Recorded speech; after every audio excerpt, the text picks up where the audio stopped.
How to transfer money from Wise to your bank account. Hey guys, in this tutorial, I'm going to show you a quick and easy way to transfer money from your Wise to bank account.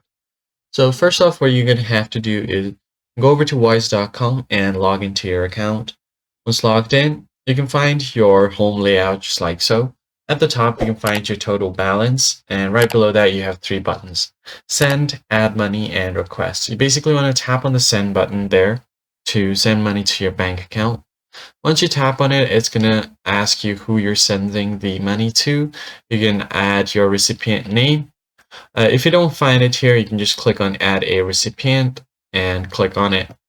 Then you can select a currency by searching for it and just select your currency. Then you can select two options. First one is to select from a Wise account, or the second one is by entering your bank details. Choose the second option. Then under your new recipient, you can select myself and enter your bank details.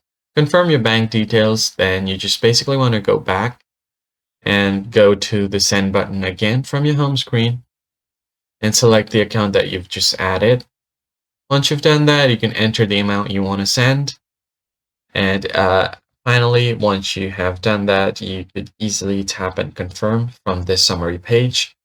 Enter your password for security verification. Now you should be good to go. So that's basically it, guys. If you found the tutorial helpful, hit the like button down below and subscribe, and I'll see you guys in the next one.